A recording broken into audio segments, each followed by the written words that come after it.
menyebarkan budaya positif di sekolah. Jadi di sini saya meminta izin sama ibu kapan akan dilaksanakan kegiatan itu. Boleh. Tanggalnya kita terus ya. Tapi ketika pelaksanaannya semua hadir. Itu saja ibu. Sukses selalu. Berarti waktunya dan tanggalnya nanti bisa saya tentukan dan bersatu kerjasama dengan orang tua. Nanti izin dari ibu ya. Terima kasih ibu.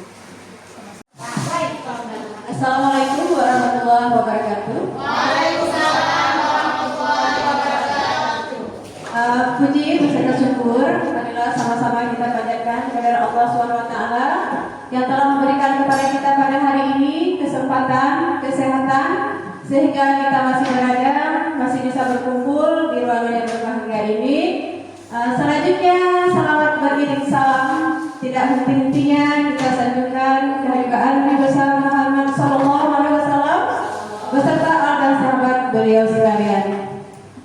Bapak Ibu yang saya hormati, setinggi-tingginya penghormatan saya kepada Ibu Kepala Sekolah SD Negeri 2 Matanguri beserta Bapak dan Ibu Guru yang telah bersedia berhadir di ruangan ini guna untuk di sini memberikan kesempatan kepada saya untuk menyampaikan diseminasi budaya positif di sini. Baik Bapak Ibu, sebelumnya perkenalkan saya ini adalah anggota CGP Angkatan 11, nama saya Nurma. Saya berasal dari SD Negeri 2 Matangkuli, Kabupaten Aceh Utara. Baik Bapak Ibu, kita masuki ke dalam diseminasi penyebaran budaya positif di SD Negeri 2 Matangkuli. Jadi di sini sebelumnya kita main ice breaking dulu, yaitu yuk kita main tebak-tebakan. Ya Bapak Ibu, sama-sama memperhatikan, Bapak perhatikan di sini. Nah, di sini tebak-tebakannya hal yang biasa, ya. Jadi tidak ada yang luar biasa, tapi kita akan jadikan yang biasa ini menjadi luar biasa. Baik Bapak Ibu, nah di sini ada 50 patah pesawat. Di sini satu jatuh tinggal berapa? Iya Pak Muksal, silakan Bapak. 49. Iya gampang 49, bagus ya, bagus mantap. Dan selanjutnya coba Bapak Ibu kita lihat lagi. Bagaimana cara masukin gajah ke dalam kulkas? Iya, Ibu Seri. Mungkin dengan cara kita membuka pintunya dulu, Bu. Membuka pintu, habis itu? Iya, membuka pintu, masukkan gajah. Selesai, ya Bu ya. Pintar Bu gurunya, guru zaman now. Ya, sekarang kita lihat selanjutnya. Bagaimana cara masukin jerapah ke dalam kulkas? Iya baik, silakan Ibu Nazaria. Buka pintu kulkasnya, keluarkan jerapahnya, keluarkan gajahnya, kemudian masukkan jerapahnya. Iya, pintar-pintar Bu Guru ya. Jadi keluarkan jerapahnya, buka pintu, keluarkan jerapah, masukkan. Oh iya salah. Salah. Jadi yang betul, buka pintu, keluarkan gajah, masukkan jerapah. Tutup pintu jangan keluar ya. Selanjutnya kita lihat Bapak Ibu, Raja Hutan sedang mengadakan pesta besar di hutan. Ya, semua hewan diundang. Siapa yang tidak hadir? Iya siapa? Pak Muksamina. Ini silakan Pak Muksam. Yang nggak hadir itu jerapah dong Bu. Kenapa jerapah tidak hadir? Jerapahnya di kulkas. Iya tepat ya, kulkasnya apa? Jerapahnya masih di kulkas. Selanjutnya Bapak Ibu kita lihat lagi tebakan yang terakhir ya. Pak Tono mau menyeberang sungai. Katanya apa? Yang katanya sungai itu banyak buayanya, tapi dia bisa nyebrang dengan selamat. Kenapa? Ada yang tahu kenapa? Iya, Bu Nazaria ya. Siapa Bu Nazaria? Coba Bu Nazaria. Karena buayanya sudah pergi ke pesta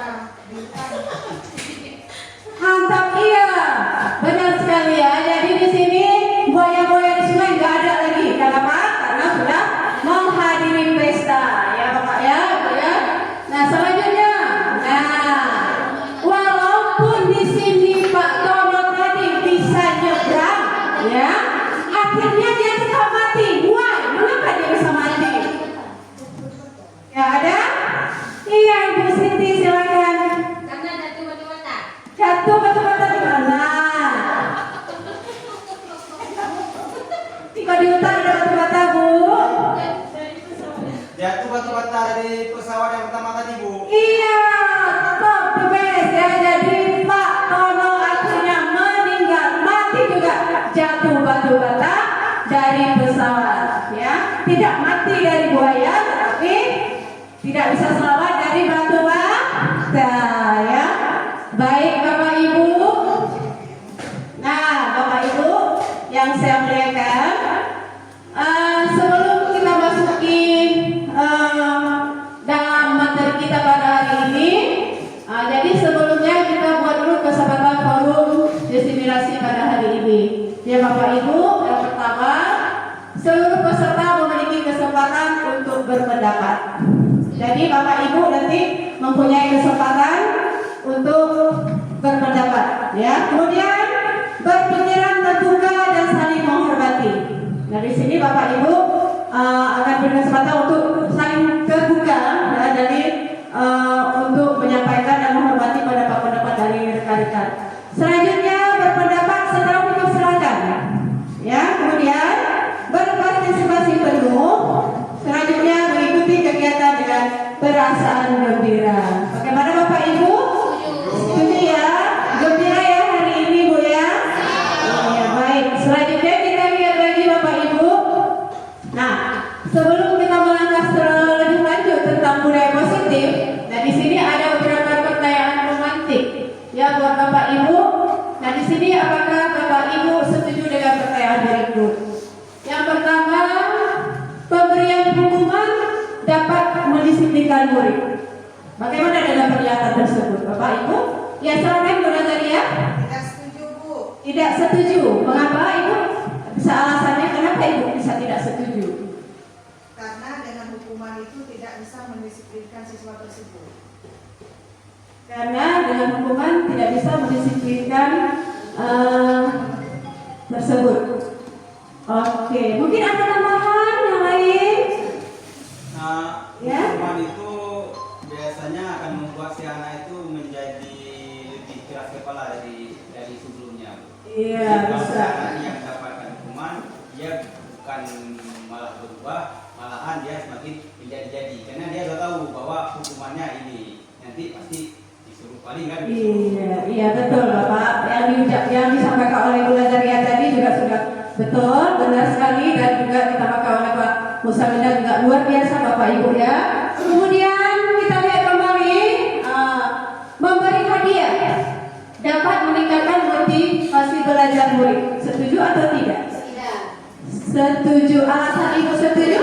Karena dengan memberi hadiah nanti dapat menambah minat belajar. Iya, jadi dengan memberi hadiah kepada anak, berarti dia menambah, dapat meningkatkan ya, kayak belajar ya. Baik, mungkin Bu Sri ada tidak mau menambahkan?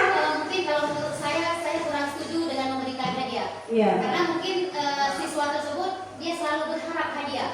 Jadi Ya. dia bukan motivasi atau dari diri sendiri. Jadi dia selalu mengharapkan hadiah, pemberian hadiah dari ibu guru.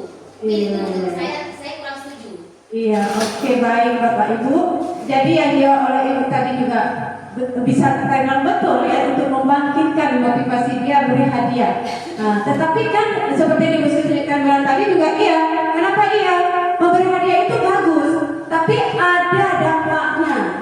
Ya Bapak Ibu ya, bisa dia bersifat positif, juga bisa bersifat negatif. Tergantung bagaimana cara guru itu mengelola dari hadiah-hadiah tadi.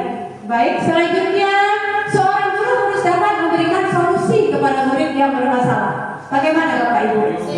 Setuju ya. Jadi kita sebagai guru itu harus memberikan solusi, menemukan solusi-solusi untuk anak-anak yang bermasalah tanpa imbalan hadiah dan tanpa menggunakan hukuman. Baik, selanjutnya guru berperan sebagai teman bagi murid. Itu bagaimana? Setuju ya. Baik Bapak Ibu.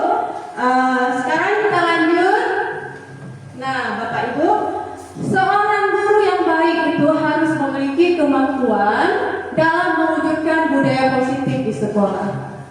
Nah, budaya positif tersebut dapat dijalankan dengan menerapkan konsep inti. Yang mana konsep inti di sini? Bisa kita lihat di sini yang pertama adalah perubahan paradigma belajar. Kemudian disiplin positif, kebutuhan dasar manusia, dan selanjutnya adalah motivasi perilaku manusia, keyakinan kelas, posisi kontrol guru, dan segitiga restitusi. Nah, baik Bapak Ibu, kita mulai yang pertama, yaitu bagaimana perubahan paradigma belajar. Nah, pembelajaran, kalau perubahan paradigma belajar di sini, pembelajaran yang dirancang adalah pembelajaran yang berdiferensiasi. Nah, di sini sehingga murid belajar sesuai dengan kebutuhan dan tahap perkembangannya. Nah, untuk sehingga dapat terbentuklah di situ nanti siswa-siswa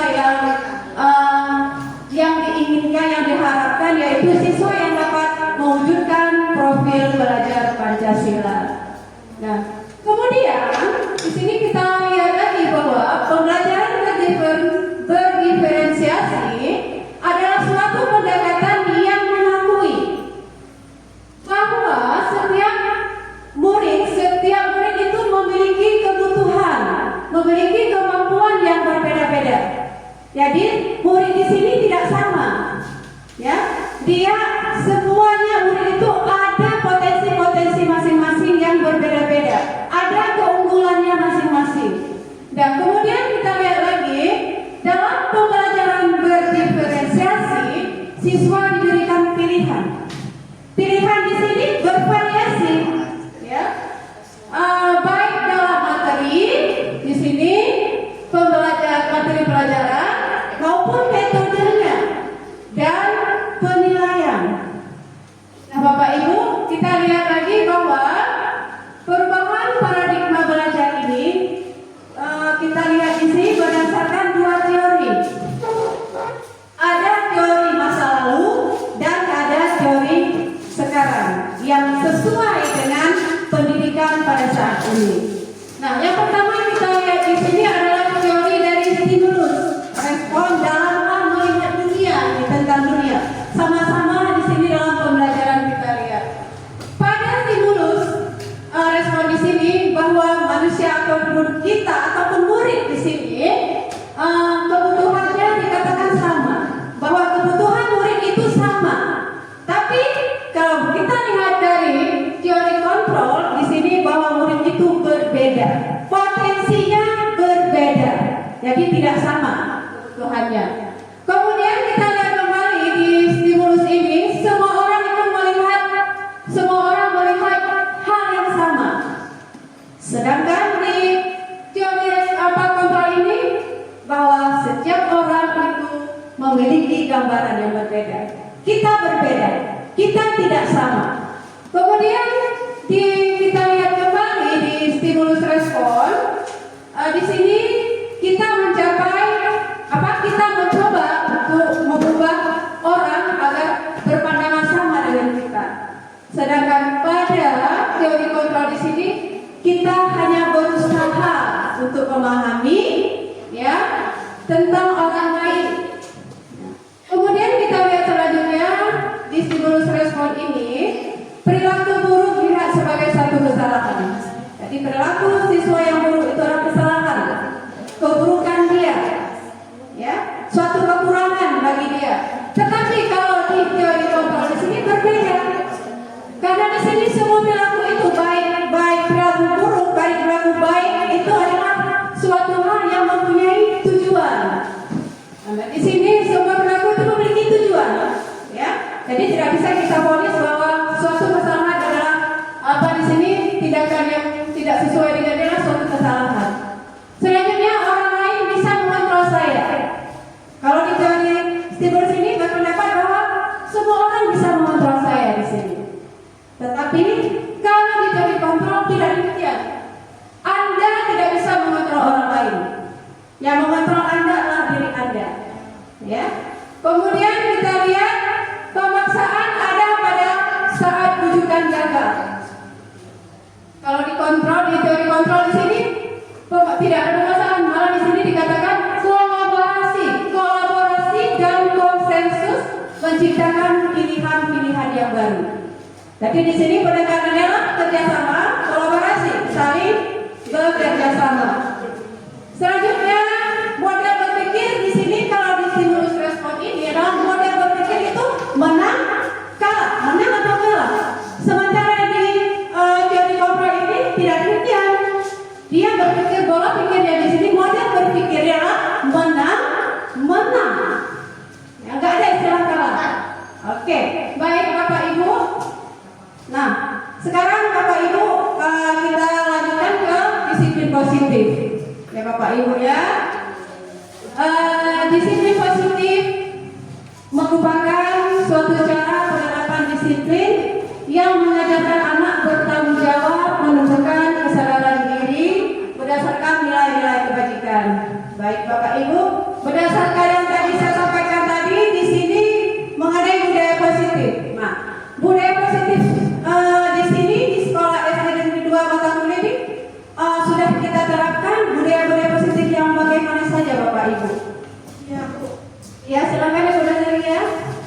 sudah diterapkan Bu budaya positif di sini sudah lama diterapkan seperti sebelum masuk ke ruangan ke lingkungan sekolah. Kami di sini sudah menerapkan dari pintu pertama tadi budaya salam.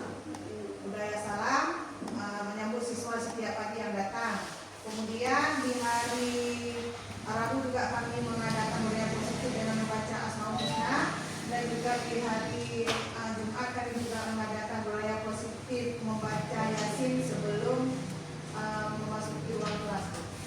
Iya, berarti yang sudah dilakukan berarti membiasakan salam ya dengan anak sebelum masuk kelas, berarti guru sudah ada menyambut siswa ya.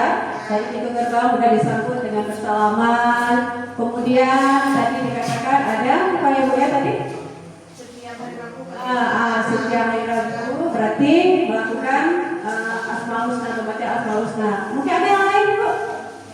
Mungkin setiap hari kita lakukan di sekolah itu dengan cara mungkin yang paling sangat sederhana adalah mengingatkan kepada siswa atau kepada anak didik kita semua memungut sampah. Biarpun satu tusuk lidi itu tetap namanya sampah. Mungkin itu termasuk budaya positif. Biarpun satu tusuk lidi itu kita tekankan kepada anak itu termasuk sampah. Jadi buang kepada tempatnya. Iya, baik. Berarti alhamdulillah di sini sudah melaksanakan budaya positif yang memang sangat dianjurkan dan sangat diharapkan supaya anak-anak ke depan lebih mandiri, lebih percaya diri, dia lebih siap menghargai dirinya. Baik, kemudian kita lihat disiplin positif ini lebih ke arah disiplin diri, ya. Kemudian di sini disiplin diri yang dapat mengontrol dalam melakukan tindakan seperti yang Ibu Sri tadi katakan, membiasakan tutup sampah tanpa disuruh, mereka terpanggil sendiri karena merasa bahwa itu kewajiban, bahwa itu tanggung jawab yang harus kita jaga untuk kenyamanan sekolah kita. Baik, Bapak Ibu, kita lihat lagi bahwa disiplin diri dapat membuat murid memahami dan menyadari berdasarkan motivasi internal, bukan akibat paksaan atau ujian atau hukuman. Jadi anak-anak dalam melakukan suatu nilai-nilai kebajikan itu bukan karena dia disuruh, tetapi lahir timbul dari dalam dirinya sendiri. Itu adalah kewajiban saya, itu adalah tugas saya, itu adalah hal-hal yang harus saya lakukan untuk kebaikan saya.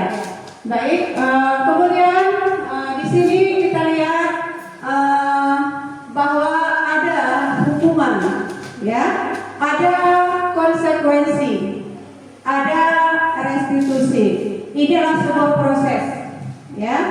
Kemudian kita lihat kalau di sini hukuman di sini adalah merupakan sesuatu hal yang memang bersifat negatif, ya.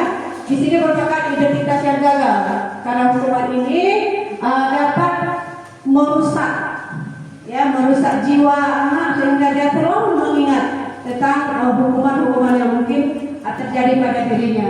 Kemudian kalau kita lihat lagi mengenai konsekuensi tadi dan restitusi, itu adalah sebuah proses di sini yang merupakan identitas sukses, di mana di sini konsekuensinya ini bersifat positif. Ya. Kemudian ada tindakan-tindakan memang kalau konsekuensi ini memang anak-anak itu sudah tahu. Nah, kalau ini yang saya lakukan, maka konsekuensinya ini akan terjadi untuk saya. Nah, kemudian kalau kita lihat lagi di sini restitusi. Restitusi di sini merupakan pilihan.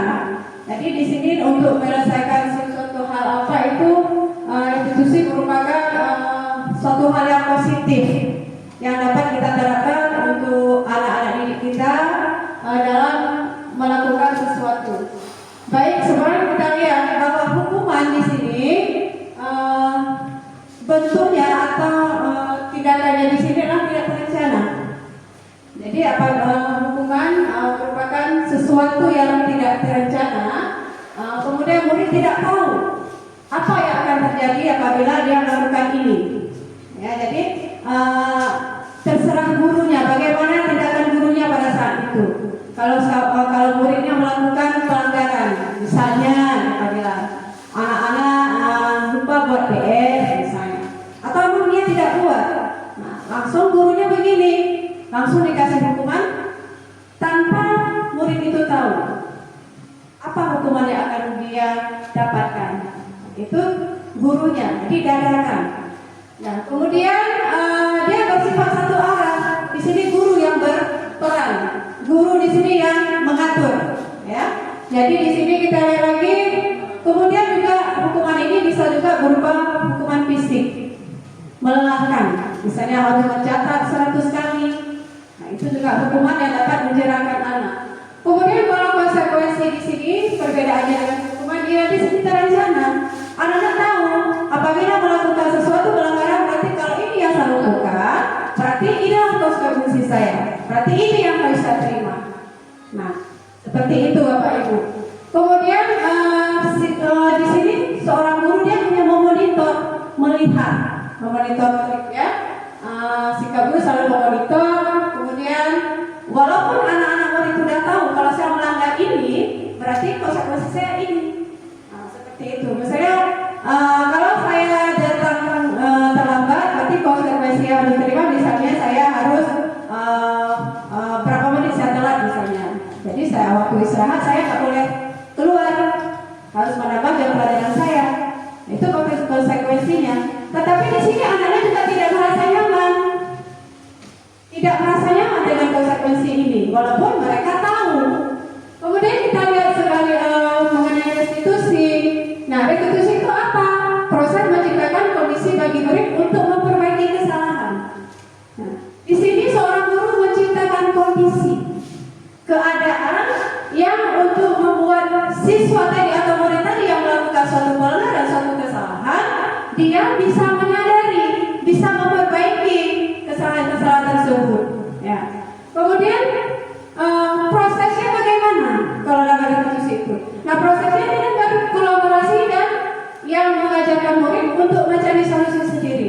Jadi seorang guru itu berkolaborasi dengan murid tersebut untuk bisa menemukan titik permasalahannya, sehingga masalah itu bisa dia selesaikan, bisa dia sadari sendiri, sehingga dia tidak akan kembali ke kesalahan yang sama. Baik Bapak Ibu, setelah kita lihat tadi hukuman, konsekuensi, dan restitusi, nah menurut Bapak Ibu, pernyataan berikut apakah merupakan hukuman atau konsekuensi? Nah Bapak Ibu, coba kita sama-sama lihat di sini. Untuk yang pertama, mencatat 100 kali, mencatat 100 kali dalam buku. Nah, dengan kalimat apa? Saya tidak akan terlambat lagi. Karena lambat ke sekolah, karena terlambat ke sekolah. Jadi di sini untuknya di sini bahwa anak-anak itu suruh catat 100 kali dan suruh catat apa karena dia terlambat. Saya terlambat ke sekolah sebanyak 100 kali. Menurut Bapak Ibu, apakah itu termasuk konsekuensi atau hukuman? Iya, hukuman. hukuman, ya, efek jerah untuk anak ibu, ya. Kemudian selanjutnya lari mengelilingi lapangan karena terlambat hadir ke sekolah. Hukuman, ya. Nanti efek jerah juga misalnya kepada fisiknya itu, ya. Kemudian membersihkan coretan yang dibuatnya di meja tulis.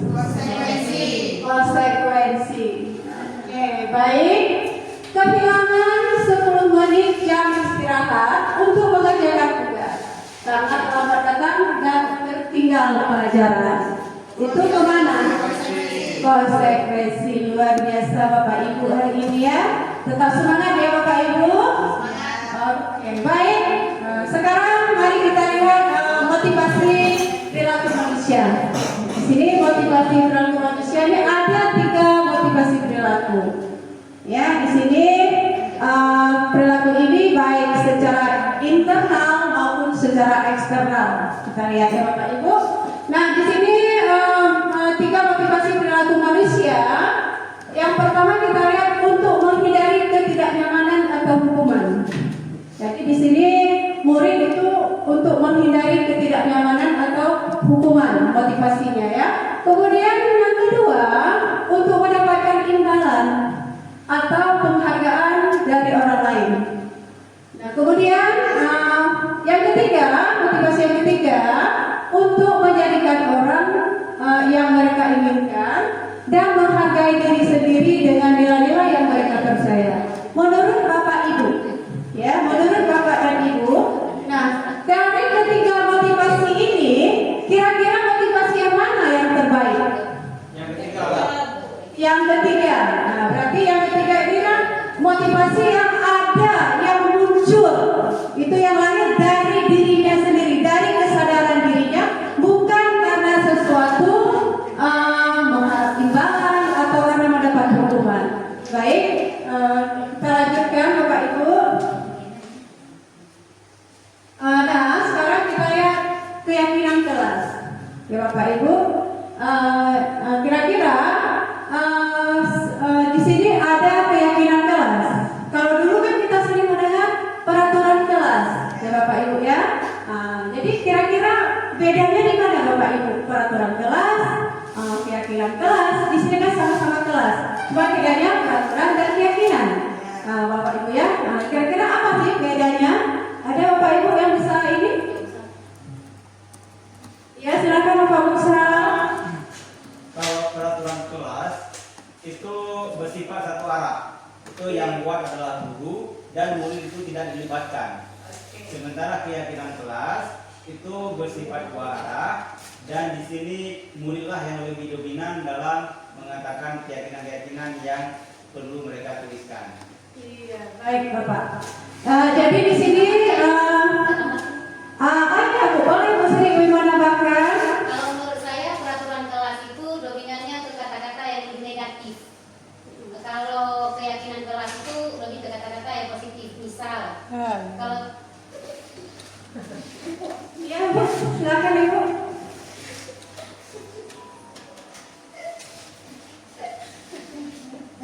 Relax Bu, ya.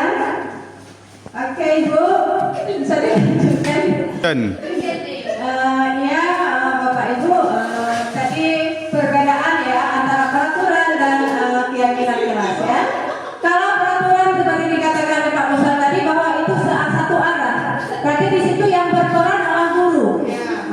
Apapun yang mau dibuat guru itu terserah guru.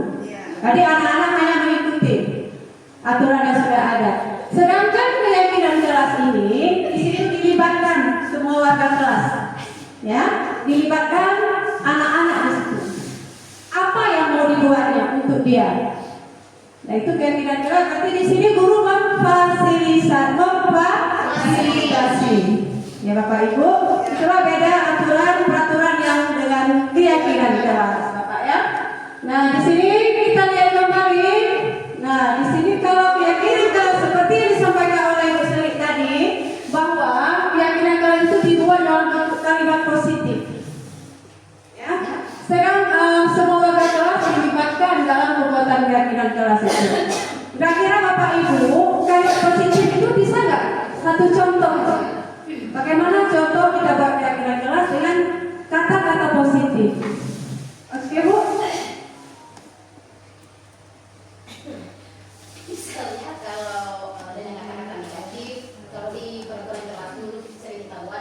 dilarang buang sampah sembarangan.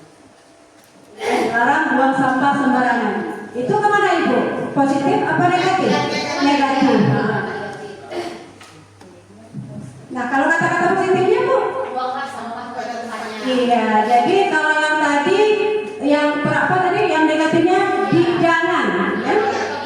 Dilarang buang sampah sembarangan. Tapi kalau kalimat positifnya buanglah sampah pada tempatnya. Mantap. Oke Ibu. Nah Bapak Ibu, inilah ada dua contoh atau beberapa contoh keyakinan kelas yang sudah dibuat di sini Bapak Ibu. Bisa Ibu perhatikan, bisa Ibu lihat di sini. Ya Bapak Ibu ya, jadi adalah ini dirancang oleh anak-anak sendiri sehingga mereka nanti di dalam melaksanakan keyakinan kelas itu lebih yakin ya, karena itulah hal yang dibuat sendiri. Jadi kalau dia lihat sendiri pun dia merasa malu, karena itulah sesuatu yang dia ciptakan sendiri, dia lakukan sendiri. Oke ya.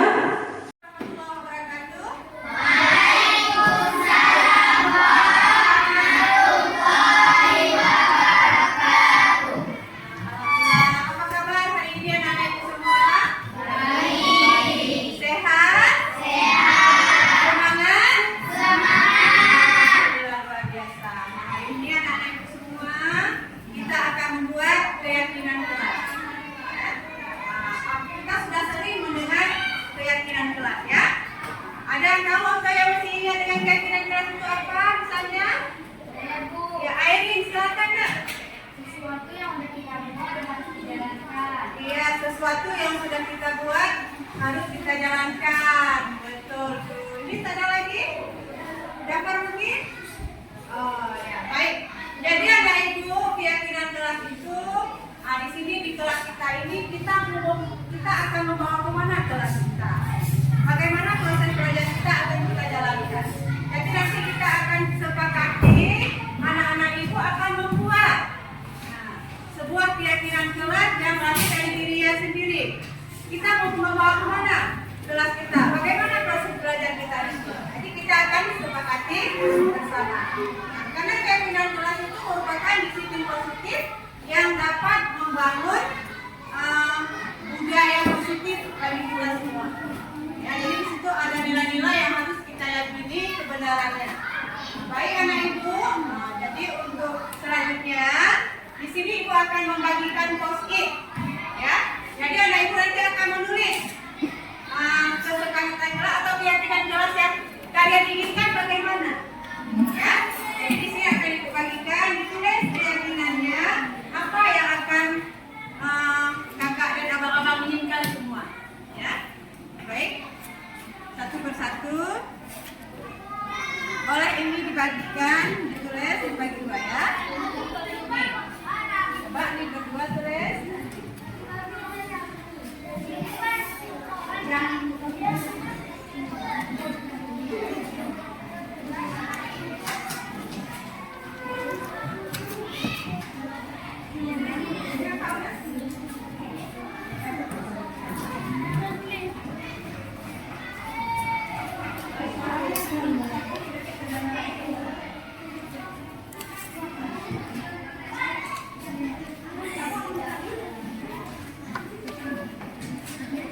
Yang ditulis dengan satu aja boleh, nah, satu orang satu aja. Yang kira-kira menurut kalian itu apa yang kalian inginkan, ya?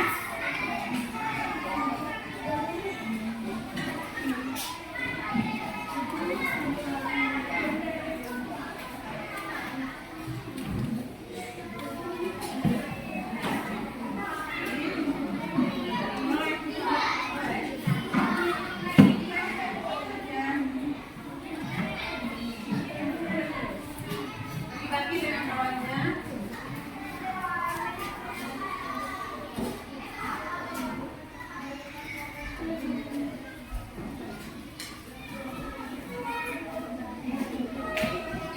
Ada yang sudah siap mungkin? Boleh ditempelkan di keyakinan kelas.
Udah anak ibu semua ya. Jadi anak-anak ibu sudah menuliskan keinginannya atau keyakinan kelas yang akan kita jalani. Nah, di sini coba kita lihat ada tanggung jawab di sini ya. Kemudian menghormati semua orang. Kemudian di sini ada masuk tepat waktu. Ya. Jadi anak-anak ibu hari ini sudah membuat kesepakatan kelas. Yang pertama di sini kesepakatan yang kalian buat adalah berpakaian sesuai dengan aturan sekolah. Yang kedua, tertib saat proses belajar di kelas. Kemudian menghargai guru dan teman. Ada lagi di sini menjaga kebersihan kelas. Nah, jadi semua yang sudah kalian tulis ini adalah merupakan janji kalian. Ya, jadi untuk Nah, sekarang kita lihat kebutuhan dasar manusia.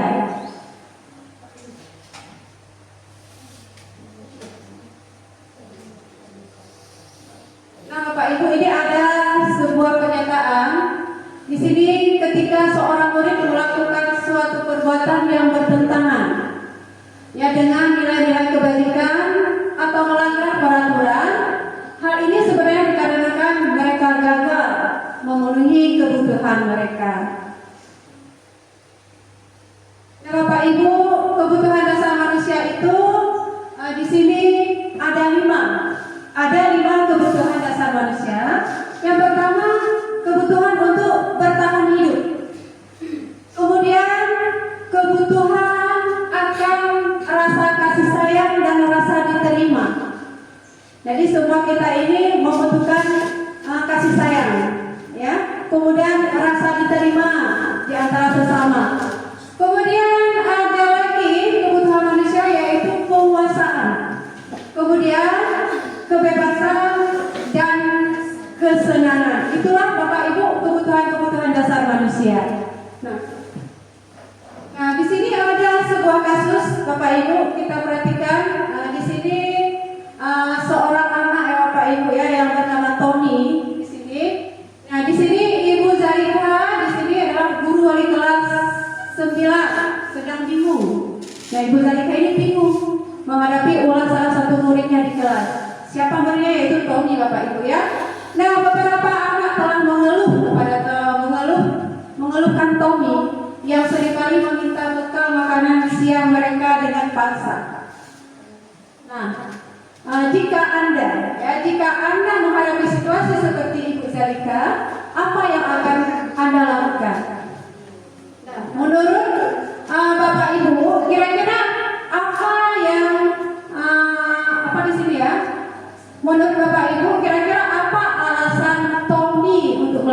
hal tersebut. Ya, kenapa Bu? Bapak? Iya Bapak. Kalau menurut saya Bu, mungkin salah satu alasan si Tommy kenapa dia meminta bekal makan siangnya itu bisa jadi si Tommy itu memang belum makan dari pagi. Mungkin Ya. saja ibu si Tommy itu tidak memasak paginya, jadi dia sarapan karena lapar, makanya dia mengambil makanan teman-temannya. Iya, arti kemungkinan bisa diasumsikan, bisa ada kemungkinan si Tommy melakukan itu karena lapar. Iya. Ya kan, karena lapar. Oke Bu ya, berarti ada yang lain? Kenapa alasan Tommy tadi Bapak Ibu? Tadi ada satu pendapat bahwa kemungkinan si Tommy melakukan tersebut karena lapar. Iya Bapak Agung? Kemungkinan bekal kawannya enak. Iya. Jadi betul ya. Kita pernah makan itu. Ada kemungkinan ya Pak ya, kemungkinan dia nggak pernah lihat yang itu ya mungkin ya Pak ya. Iya, berarti ada dua kemungkinan di sini. Kemungkinan dia apa? Satu jawabannya apa nanti jawaban? Kemungkinan yang kedua adalah karena dia apa tadi Bapak? Rasa bekal kawannya enak. Bekal kawannya enak dingin ya, kalau bisa nggak dikasih paksa ya gitu ya. Oke, iya ya Bapak. Oke baik, berarti ada beberapa alasan yang mungkin yang dilakukan alasan untuk Doni melakukan hal tersebut ya Bapak ya. Kemudian coba kita lihat di sini. Nah, alasan si Tommy yang pertama di sini kita lihat karena lapar. Nah, ada orang tuanya tidak membawakan bekal makanan siang. Maka kebutuhan dasar yang sedang berusaha dipenuhi oleh Tommy adalah kebutuhan untuk bertahan hidup.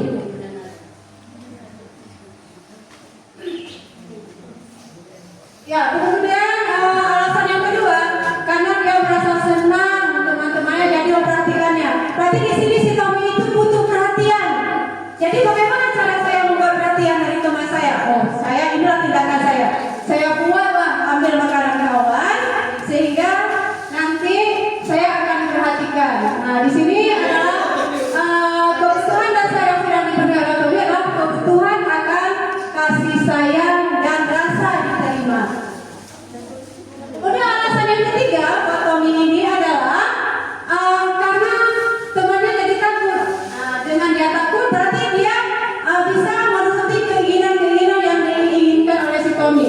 Nah, di sini adalah kebutuhan merasa kuat, apa di sini kekuasaan, ya. Jadi kalau anak bandel kan merasa takut ya. Jadi apa yang diminta, oke, ya, pasti seperti itu. Kemudian alasan yang keempat, karena dia merasa bosan ya seperti Pak Agung tadi bilang, ya, merasa bosan dengan makanan di rumah, dia lihat kawannya enak-enak, gitu ya, ingin, ya, ini. Jadi di sini adalah kebutuhan ini adalah kebutuhan akan kebebasan. Dan alasan yang kelima dia melakukan itu di sini ada kemungkinan iseng-iseng saja. Nah, iseng-iseng aja dan dia menikmati ekspresi wajah teman-temannya. Nanti kan teman-temannya kesal ya lihat si Tommy seperti itu. Tapi dia merasa bahagia dengan kekesalan temannya, dia merasa bahagia. Jadi di sini berarti bisa dikatakan bahwa Tommy itu sedang berusaha memenuhi kebutuhannya akan kesenangan. Selanjutnya pada posisi kontrol guru, dapat kita lihat ada 5 posisi kontrol guru. Dan di sini seorang guru sebagai penghubung, kemudian posisi kontrol yang kedua orang guru sebagai pembuat merasa bersalah. Kemudian posisi yang ketiga guru sebagai teman. Kemudian posisi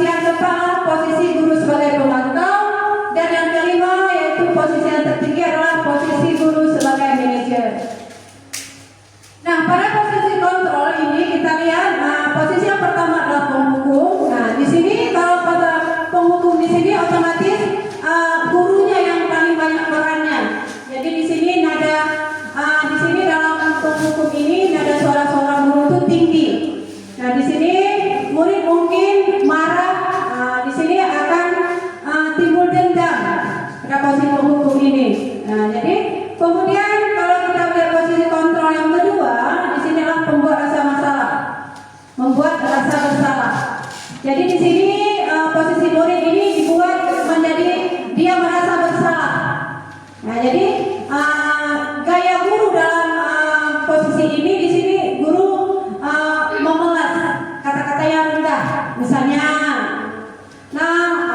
Amir, kenapa kamu tidak membuat PR? Sudah aku jelaskan berulang kali. Kamu tidak juga melakukan ini. Apa kamu tidak sayang sama ibu? Nah, itu seperti itu loh, misalnya kata-katanya ya kalau untuk pembuat rasa bersalah. Kemudian di tingkatan yang ketiga ini, fungsi guru ini fungsi kontrol guru ini sebagai teman.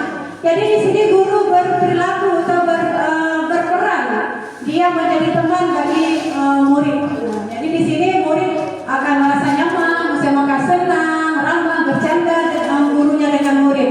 Tetapi perlu diketahui kekurangan di sini, kadang-kadang murid terlalu keenakan. Nggak apa-apa lah, dia kan di bapak guru kan pasti nggak marahin saya, begitu kan? Nah, itu kelemahannya. Kemudian kita lihat lagi pada posisi kontrol itu sebagai pemantau di sini atau mengawasi ya Bapak Ibu. Kemudian kalau di posisi pemantau ini ada suara seorang guru di sini, bahasa tubuhnya apa di sini formal, ya formal dia, kayak tugas, begitu ya. Kemudian di sini kita lihat posisi kontrol yang kelima, yaitu posisi kontrol sebagai manajer. Nah, di posisi inilah posisi terbaik dalam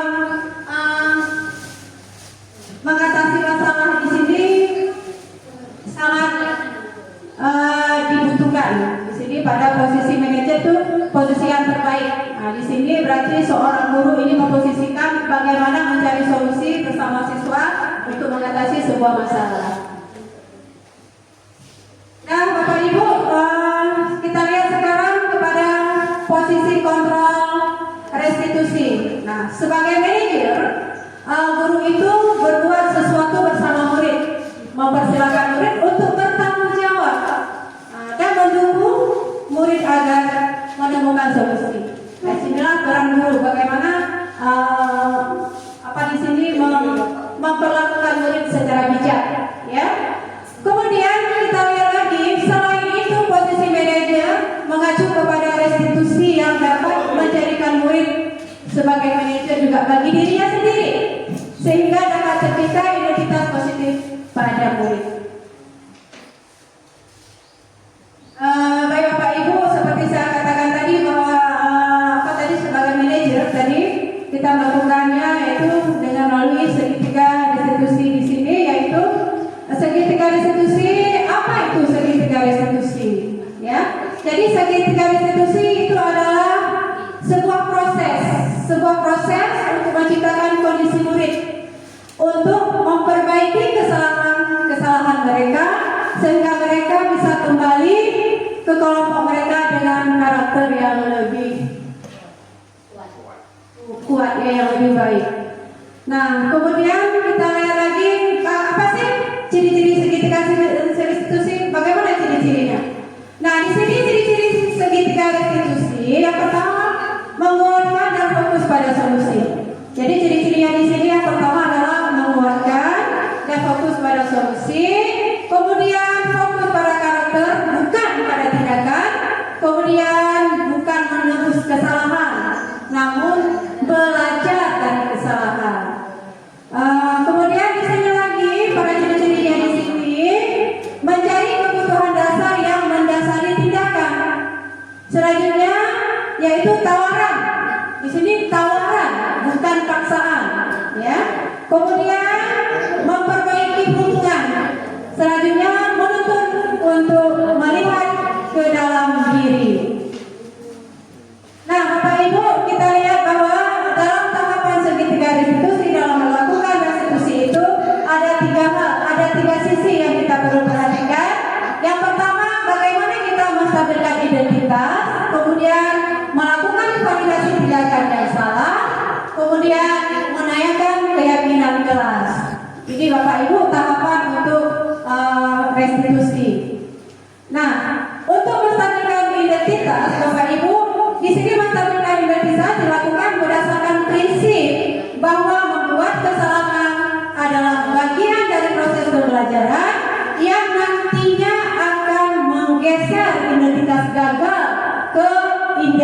adalah sukses Bapak Ibu. Kemudian menstabilkan identitas. Untuk menstabilkan identitas di sini, berbuat salah itu adalah hal yang manusiawi. Setiap manusia itu pernah melakukan kesalahan, tapi bukan berarti kita selalu berada di kesalahan-kesalahan semula. Baik Bapak Ibu, tidak di sini kita pasti bisa menyelesaikan permasalahan ini Bapak Ibu ya. Jadi di sekolah tentunya kita banyak sekali kendala-kendala, kesalahan-kesalahan yang dibuat oleh peserta didik. Jadi dengan kita menerapkan segitiga restitusi ini, berarti kita bisa memperkecil atau bisa menyelesaikan masalah-masalah kita dengan bijaksana. Oke, yang selanjutnya validasi tindakan yang salah. Di sini bagaimana kita melakukan validasi tindakan yang salah? Di sini kita lakukannya berdasarkan prinsip bahwa setiap pelaku berupa memenuhi suatu kebutuhan tertentu sehingga guru atau orang tua akan bergeser dari pemikiran stimulus respon menjadi menjadi proaktif serta akan lebih mengenali dan mengakui kebutuhan anak tersebut. Baik Bapak Ibu, kita lihat selanjutnya validasi tindakan yang salah. Berarti di sini bagaimana cara memvalidasi tindakan yang salah? Kita bisa menanyakan atau menggunakan kata-kata seperti kamu pasti punya alasan mengapa melakukannya. Kamu pasti punya alasan mengapa kamu melakukan hal ini. Kemudian bisa juga apa yang penting bagi kamu, ya. Kemudian bisa juga seperti ini. Kamu boleh tetap berusaha menjaga sikap itu, tapi tambahkan sikap yang lain yang baru. Demikian Bapak Ibu. Ya, kalau untuk validasi tindakan yang salah. Apa kabar Azam? Sehat Bu. Sehat, alhamdulillah. Azam tahu kenapa Ibu panggil Azam kemari? Enggak Bu. Tak tahu. Jadi begini Azam ya. Tadi pagi Ibu kan dikasih tahu sama guru tiket, katanya Azam hari ini terlambat masuk ya. Apa betul Azam? Ya Bu. Jadi kenapa hari ini Azam bisa terlambat?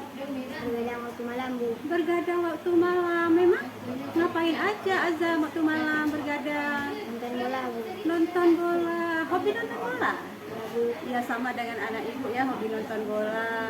Ada nggak pemain yang Azam sukai? Ronaldo. Ronaldo. Ih sama kok dengan anak ibu juga. Sama ya berarti ya? Iya. Jadi gini Azam, kita kan hobi nonton bola boleh, tapi kan kita harus ingat waktu. Kapan kita harus tidur, kapan kita harus nonton bola. Nah, karena Azam tadi terlambat tadi nonton bola, terlambat tidur, akhirnya Azam terlambat ke sekolah. Baik. Nah, kira-kira Azam kan tahu kita ada keyakinan kelas. Apa keyakinan kelas yang sudah kita buat? Pergi sekolah tepat waktu. Pergi sekolah tepat waktu, betul sekali. Nah, sekarang menurut Azam, ya, keyakinan kelas yang mana yang harus Azam tingkatkan?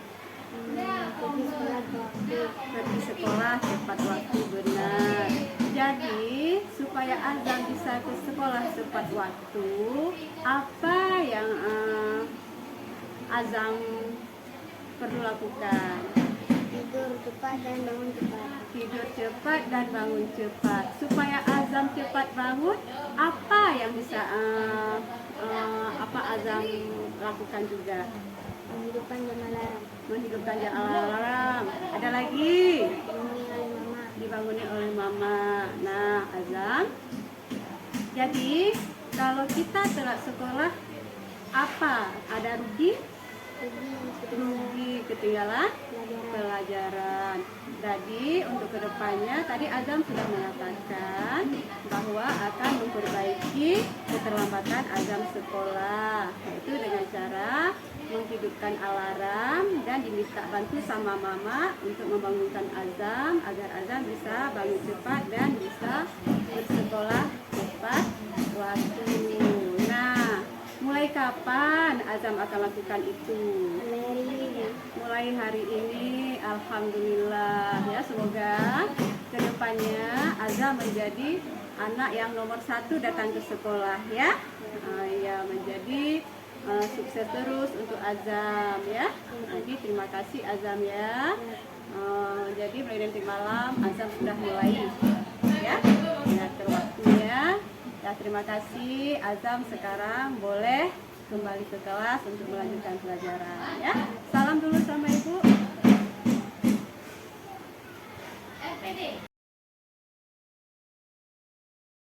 Oke, mulai. Apa kabar Kak Eri? Baik Bu. Baik, alhamdulillah. Kira-kira Kak Eri tahu kenapa Ibu panggil Kak Eri kemarin? Enggak Bu. Enggak. Jadi tahu siapa? Jadi begini Kak Eri ya. Tadi ini Kak Naya lapor ke Ibu bahwa Kak Erin tadi robek buku Naya. Iya. Apa betul nak? Ya Bu, tapi Iwan Naya yang salah, dia punya Airin. Oh, jadi tadi Naya nyontek sama Erin, betul? Iya Bu, karena Naya nggak bisa cara ngerjain. Oh, nggak bisa cara ngerjainnya. Begitu ya. Baik, Kak Erin, Kak Naya, di sini kan Ibu ini tidak mencari apa di sini Ibu tidak mencari kesalahan. Jadi di sini karena kita berbuat salah itu kan sudah wajar. Sebagai manusia kita siapa saja pernah berbuat salah. Jadi di sini kita bagaimana menyikapi masalah yang terjadi ini bisa kita perbaiki sama-sama, ya nak kan? Nah, sebelumnya kan kita sudah membuat apa itu keyakinan di kelas, ya kan? Tentunya kalian kan, anak-anak Ibu kan masih ingat apa keyakinan kelas yang kalian buat, iya kan? Nah, kira-kira dari kejadian ini keyakinan kelas yang mana yang perlu Kak Airin, Kak Naya tingkatkan? Saling menghargai dan menghormati teman Bu. Iya, saling menghargai dan menghormati teman, betul sekali. Kak Naya? Itu teman yang kesulitan. Iya, membantu teman yang kesulitan dalam belajar. Baik. Nah, di sini tadi kan Kak Naya itu bilang dia kan nyontek karena nggak bisa. Nah, kira-kira apa yang bisa Kak Eri lakukan? Cara lain bukan merobek buku dulu bagaimana? Ada Bu, bantuin ajarin cara ngerjainnya. Iya, bagus. Nah, jadi Kak Naya kalau besok-besoknya nggak ngerti, minta tolong sama Erin, minta tolong ajarin ya. Oke ya, kemudian nah ini kan ada lagi satu lagi Kak Erin, kira-kira itu kan tadi bahwa Kak Naya kan robek bukunya. Jadi solusi untuk robek buku Kak Naya itu gimana Kak Erin? Gimana ya Bu? Apa yang beli baru aja bukunya? Beli baru ya? Boleh, tapi Kak Erin ada uang apa enggak? Ada Bu, tadi ada lebih 3 duit jajan bisa dibeli bukunya. Oh, berarti ada jajan lebih ya, bisa beli buku untuk Naya ya. Nah, bagus. Jadi di sini kalian kan udah sama-sama menyadari kekeliruannya. Jadi Kak Naya pun nanti kalau nggak bisa nanya dulu sama kawan, jangan nyontek-nyontek ya kan. Kemudian juga ini Kak Airin sudah mau kesalahannya dan akan membeli kembali buku untuk Naya ya. Berarti sekarang berarti masalahnya sudah clear ya nak ya. Udah, jadi kalian ini nggak boleh marah-marah lagi, udah salaman dulu. Maaf ya. Iya, sama-sama. Ini juga Ibu ya. Sukses ya selalu ya, anak ya. Nah, karena kini sudah clear semuanya, berarti anak Ibu sekarang boleh kembali ke kelas dan melanjutkan pelajaran selanjutnya ya. Tas, ting. Oke, yuk. Jadi gunakan kata-kata yang bijak ya. Nah, sekarang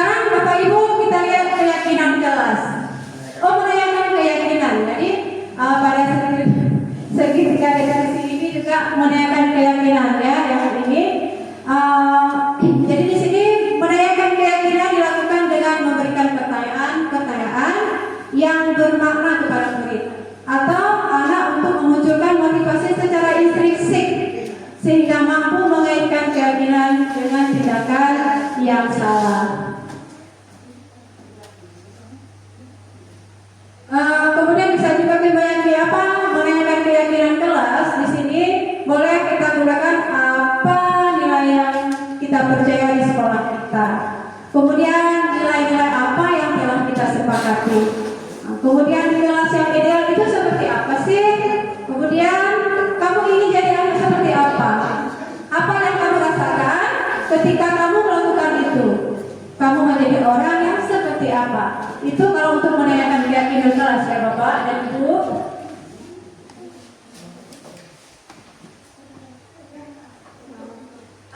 Jadi Bapak Ibu, kita sudah berada pada akhir dari diseminasi dari budaya positif pada hari ini. Di sini terima kasih yang sebesar-besarnya untuk Bapak dan Ibu yang telah meluangkan waktu untuk saya pada hari ini untuk memaparkan materi budaya positif. Jadi terima kasih atas waktunya dan atensinya.